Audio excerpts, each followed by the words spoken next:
Minister shutting up shop for the bank holiday weekend because we just carry on working.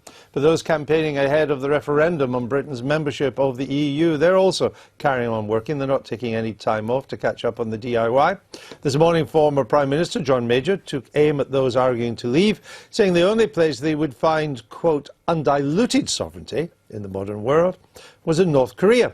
And just a few hours ago, UKIP leader Nigel Farage, who of course is campaigning to leave, has tried to turn the debate to what he sees as his strongest card, immigration.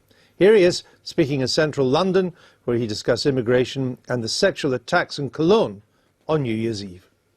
We saw the mass open sexual molestation of hundreds of women appearing in public.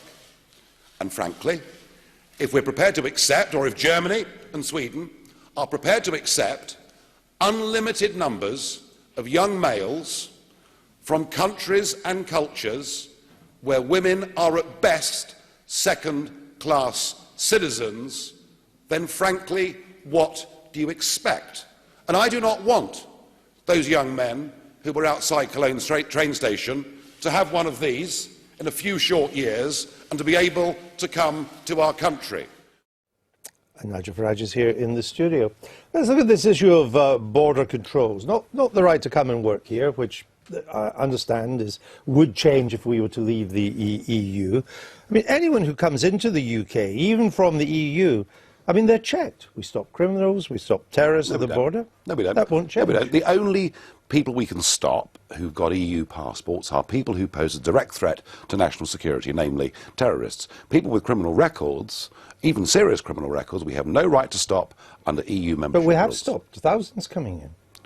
There's an awful lot we don't stop, and there are people with whether it's burglary or sexual assaults. It's very difficult for us to stop people with criminal records coming into Britain. And certainly, once they're in Britain, it's almost impossible to stop them residing here. The point I'm making is this.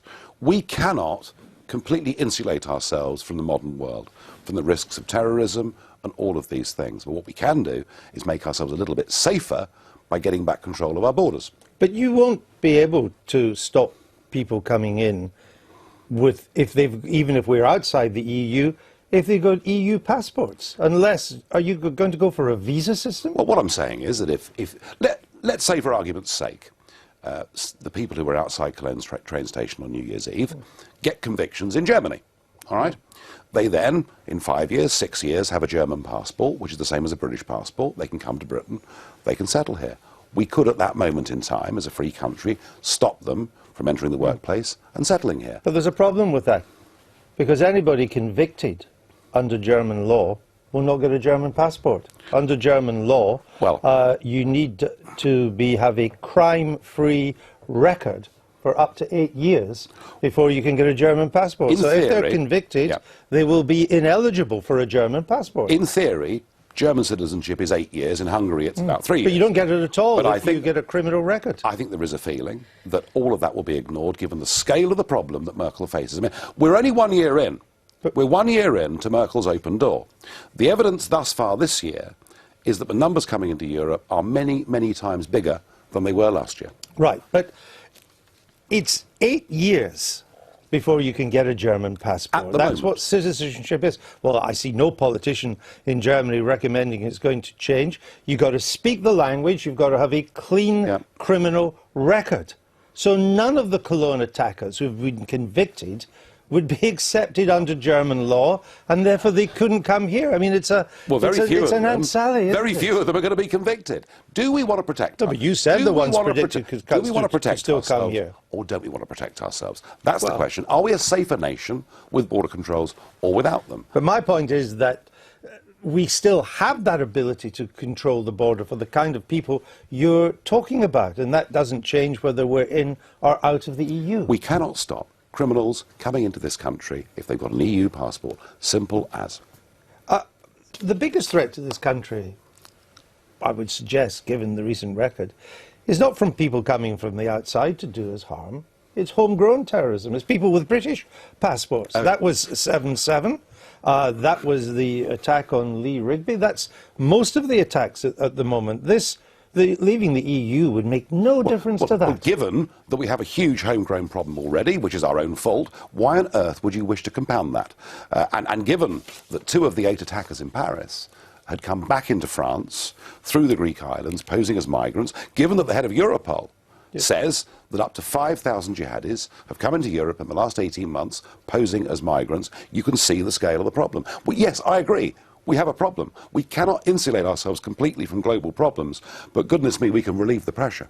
Let's come on to the economic arguments. Are you making more of the immigration case because you fear that you're losing the economic battle? Well, I think this. I think that it's very clear that what the Remain camp have tried to do is pretty much what they did 40 years ago, actually. It's to use arguments about trade. Now, I believe they're spurious arguments. My own view is that even with no successful renegotiation and just trading on WTO rules, we'd still be better off than we are now, because the maximum cost of tariffs would only be 2/3 of what our net contribution is. However, the Leave camp have been playing in their own half of the pitch, defending the goal against these constant attacks from the international community, whether it's the IMF or the OECD or Obama or Uncle Tom Cobley. And where they're vulnerable on the question of immigration. They know that there is no way we can control the numbers coming to Britain as members of the European Union. And what I'm saying this morning is I'm urging the Leave camp to get onto the other half of the pitch and start attacking their goal. You said that there would be no damage done to the British economy if we leave. And you've got Patrick Minford now, a leading economist, on your side with 7 other economists. They're author of Economists for Brexit. But Patrick Minford says that if we leave the EU, it would, quote, eliminate manufacturing in the UK. Eliminate manufacturing. And he's on your side. Patrick Minford says that manufacturers would be cheaper and we'd have the ability to have cheaper energy. So Patrick Minford says we would be better off by 4% per annum not being part of the EU. Yeah, but he also says if we left the EU, it seems likely that we would mostly eliminate manufacturing, leaving mainly industries such as design, marketing and high-tech, in other words, services. That's someone on your side of the argument. And anybody who's employed in manufacturing would think, well, why would I vote for that to be eliminated? He takes the view that we're moving from a manufacturing to a service Well, but we know sector. that. I'm not as negative as that. I mean, I was in Sheffield last week, Andrew. I went to a steel foundry where his energy bill is 60,000 quid a month. His competitors in America and India have energy bills of 30,000 a month. I think outside the EU, freed from some of the obligations that Blair signed us up to, we could give manufacturing a better chance. But we could change our energy policy towards manufacturing now. We don't have to leave the EU. The Germans have. French and German electricity for energy-intensive users is between 50% and 1/3 of what ours are. Last time I looked, France and Germany were in the EU. That's a British policy that's done that. There's no question that George Osborne has been a disaster for manufacturing and has made the initial EU route worse. However, this whole debate gets back to where we started. I don't think Joe Soap, sitting watching this, hearing one side saying we're going to be better off, one side saying we're going to be worse off, is going to be convinced by any of it. I think there'll be a score draw on economics because people will not get it and will not understand it. If we want to win, we have to make the argument, not just for making our own laws, being in charge of our destiny, but controlling our borders, controlling immigration, and being able to have something like the Australian-style point system to measure the quantity and quality of who comes to Britain. If we get there, we will then motivate and mobilise Leave voters, and that's how we win. But you see, the Vote Leave campaign, the official campaign, they don't agree with you, do they? They don't think it's a score draw in economics. They think they're winning the economic argument. And actually, on the case of economics, if you look down at the polling, on the economic case, the Remain people are winning by a substantial amount.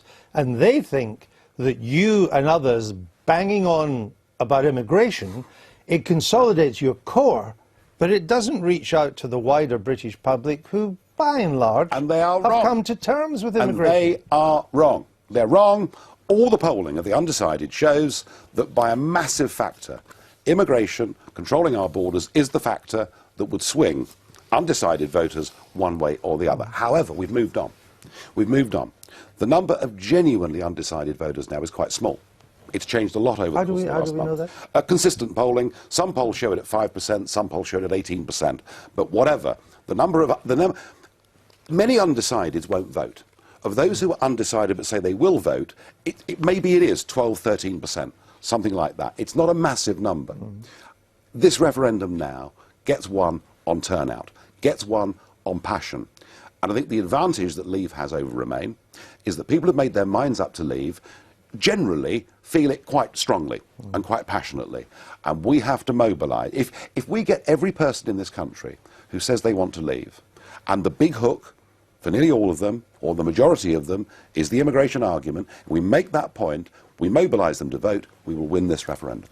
You, Toby Young, are part of the Leave campaign, I believe. You want us to leave the European Union. What do you think of Nigel Farage's approach, and how do you think the campaign's going from your point of view so far? Well, on the one hand, I share some of the concerns you just flagged up, which is that people who are concerned about the immigration and security risks that comes from freedom of movement and the enlargement of the EU are probably already going to vote Leave, and that the Vote Leave campaign should be focusing on alleviating the anxiety about the economic risks that's been whisked up by the Remain campaign. But I also think that Nigel has a point. I think the number of don't knows are shrinking, and I also think that the outcome, the result, will in large part hinge on how great the turnout is.